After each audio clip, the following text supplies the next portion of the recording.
Hey everybody, welcome to Wine Blog with the Dog. My name is Greg and this show's about traveling through America's wine country with my dogs, Annie and Lucy. We're on this journey to uncover some hidden gems of the wine world, one dog-friendly vineyard at a time.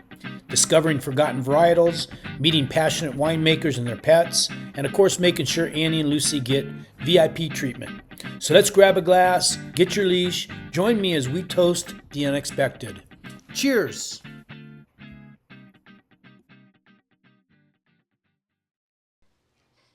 Hi, this is Greg with Wine Blog and a Dog, and also Annie and Lucy with Bark and Barrels Podcast. Today we're going to look at the appearance of wine. It's Sunday, April 5th, and we're going to look at how to assess wine just by looking at it. I've poured a white and two reds. I could have also poured a rosé, and we can talk about rosés just a little bit briefly with that. But what does a wine show just by looking? You know, you can look at clarity and rim variation, staining, tears, and really the color density or the concentration of the wine. When you're looking at the rim variation, you look from the core, the center of the wine, to the edge. This has got a nice, clear, watery meniscus. We're going to look at really if there's any gas or any sediment. Is this a hazy wine? Is this a clear wine? What are some things we can do when we talk about rim variation and color intensity with wines? So let's look at this white wine first. White wines are going to be lemon green, lemon gold, or amber in color. And definitely this wine right here, and also for the intensity, is going to be pale, medium, or deep. This is a medium lemon white wine.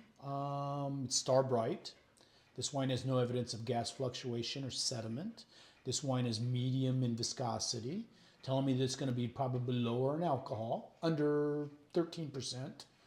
This wine's probably a dry wine, so just by looking at this too, there's no staining on this wine. This wine has no evidence of astringency or petulance. Definitely a clear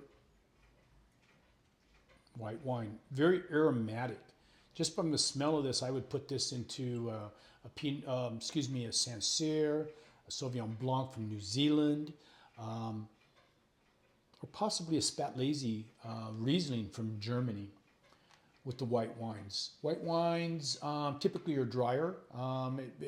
With that thick viscosity, I would say definitely looking at more of a high sugar wine, like a ice wine or a late harvest Riesling, which this doesn't have. So that gives you a nice indication of that. This wine right here is from southern France, a Grenache. Grenache typically has high glycerol, so you're going to maybe get a little bit more viscosity in this. This is a clear red still wine. It is a deep ruby intensity in color. This wine fades to a clear, thin, watery meniscus. No evidence of gas fluctuation or any sediment in here. This wine right here is medium plus in viscosity. So this wine right here is going to be 15% alcohol or higher. And just beautiful color on this Grenache. So this is an earthy red. This could be a Shiraz. This could be from Barossa in Australia. This could be a Syrah from Northern Rhone in France. This could be actually a wine from Paso Robles, a Cab Franc, possibly. But you can look at that. What do we know this wine is not? It's not a Beaujolais Gamay. It's too thick, too rich in color, too full-bodied. So it's definitely not a Pinot from Oregon or a Pinot from Côte de Nuit in northern France. But definitely also day bright in color. This has got some aging on it too. It's got a little rim variation on the top. This is a California Cab. This California Cab is deep ruby. This wine has a core that's consistent to the rim where it really fades into a watery meniscus. This wine is medium plus viscosity. This wine is also a high alcohol wine. I would say this would be a dry wine looking at it. It's not that it doesn't have the syrupiness of a wine that has over 10 grams per liter of residual sugar. This wine looks like it might have a little bit of glycerol on it, maybe a little bit of agent oxidation on this as well. It's very interesting. You can tell a lot just by looking at the wines and what the wines are not. This wine definitely is not a Gewürz. This wine's not a Torrontés. This wine is a dry white wine. And looking at it, it's probably maybe even 11.5% alcohol. No lee stirring, no malolactic conversion on this. Definitely not an ice wine, but looking at those right there. So looking at some appearance, the other things you could do is you could look at the aromatic intensity of the wine, which we're going to look at another time. But these wines right here, this is a very aromatic white wine. When you find an aromatic white wine, there's really a triangle of death with those. They're usually high acid as well.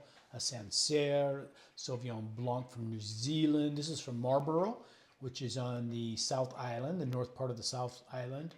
Also a high acid, highly aromatic white wine would be a Spot Lazy, Riesling from Germany. Really, really good.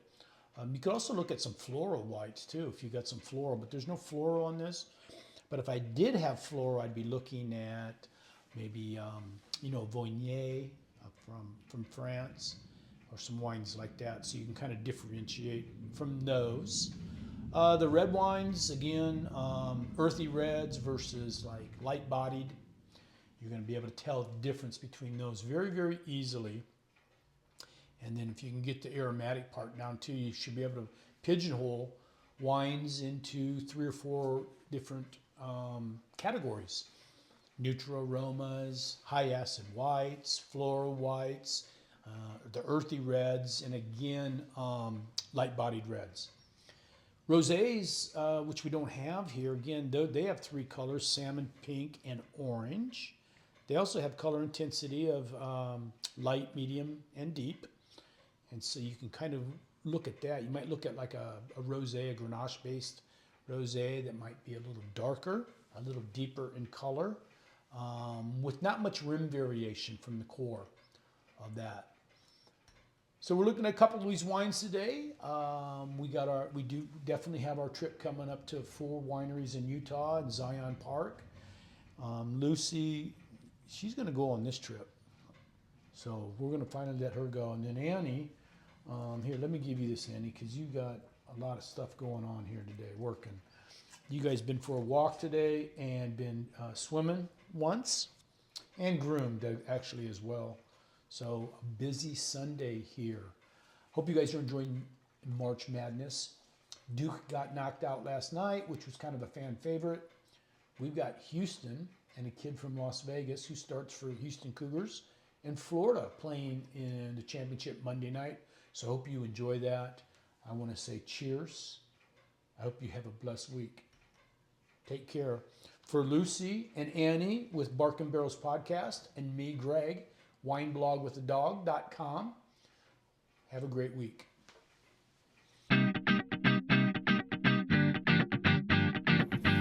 I'd like to thank you for taking time to listen to my podcast, Wine Blog with the Dog, where we're on the ultimate road trip through America's vineyards, where the wine is rare, the grapes are obscure, and dogs are always welcome. I hope you have a fantastic week, and until next time, cheers.